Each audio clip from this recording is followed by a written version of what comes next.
Dinajpur board 2017, সময় 2 minute, topic right move verb. চলো খেলা শুরু করি। ওকে দেখো, ইন দ্য লাস্ট অটাম, দেখো এই লাস্ট যদি থাকে, তারপর অটাম থাক, তারপরে সামার থাক, ডে থাক, নাইট থাক, মান্থ থাক, ইয়ার থাক, যাই থাক, পাস্ট ইনডিফিনিট কি হবে? Past indefinite. সো আসো, I dash get sufficient time. তো এই গেটের বিটু কি বলতো? গট। সো আই মেকের বিটু কি বলতো? Made. I made up my mind to make a journey by Dhaka to Chattogram. I dash the station. Okay. Reach এর বিটু কি বলতো? অর্থাৎ সবগুলাকে বিটু করে দিব।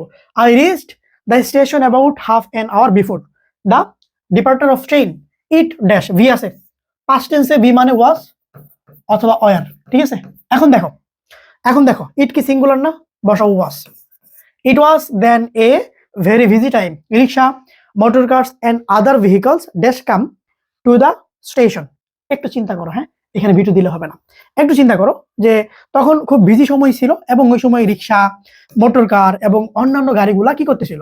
ধর আমি স্টেশন দাঁড়ায় আছি, অন্যান্য গাড়িগুলো আসতেছিল। এটা কি কন্টিনিউয়াস না? সো এটা পাস্ট কন্টিনিউয়াস করতে হবে। পাস্ট কন্টিনিউয়াস করতে গেলে কি করতে হবে?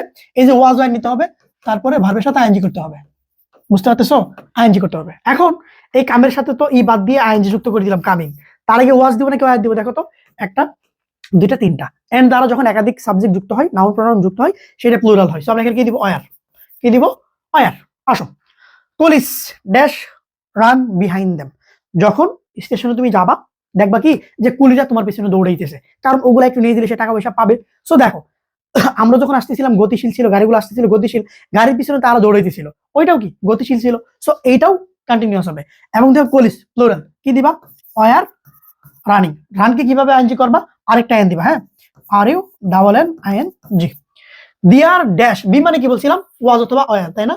ওয়াজ অথবা অয়ার। এখন ওয়াজ দিব নাকি অয়ার দিব? দেখবা হিয়ার অথবা দিয়ার দ্বারা যদি সেন্টেন্স শুরু হয়, এর পরে যে নাউন আছে, প্রনাউন আছে, সেটা যদি প্লুরাল হয় অয়ার, সিঙ্গুলার হলে ওয়াজ। এখন দেখো তো কি আছে?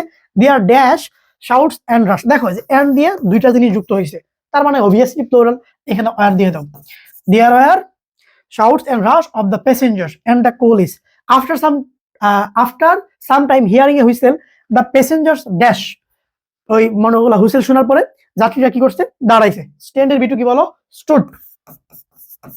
ইরেকুই before the ticket counter. I also, ওরাও দাঁড়াইছে, আমিও দাঁড়াইছি। এটাও কি? এটাও পাঁচটি হবে। ওকে, দেখতে পাচ্ছ টেন্স চেনাটা কতটা জরুরি। এই বোর্ড প্র্যাকটিস করানোর একটাই কারণ, তোমাকে আমি বুঝাইতে চাচ্ছি যে টেন্স চেনাটা খুবই গুরুত্বপূর্ণ। আসো, ইন দ্য লাইন এন্ড, দেখো তো এন্ড আছে না? এন্ডের আগে ভিটু দিছি না? এন্ডের পরে ভিটু হবে, মনে রাখবা। এন্ড বাট অর, আগে ভি1 পরে ভি1, আগে ভি2 পরে ভি2, এরকম। আগে আইএনজি পরে আইএনজি। সো এ বায়ের ভিটু কি বলতো? বায়ের ভিটু হচ্ছে বট। ক্লাসটি কেমন লাগলো অবশ্যই জানাবা। আর তোমরা যারা আমার প্রাইভেট বেসে যুক্ত হতে যাচ্ছ, তুমি জাস্ট কমেন্টে জানাতে পারো বা আমার পেজে মেসেজ করতে পারো। যারা ইউটিউবে ক্লাসটা দেখবা, তারা এই যে আমার হোয়াটসঅ্যাপ নাম্বারে আমাকে নক দিবা, ঠিক আছে? একেবারে ইংরেজি প্রথম পত্র, দ্বিতীয় পত্র, বেসিক, ফ্রি হ্যান্ড রাইটিং সব পেয়ে যাবা। জাস্ট আমাকে হচ্ছে নক দাও এবং বিস্তারিত তথ্য শুনে নিতে পারবা।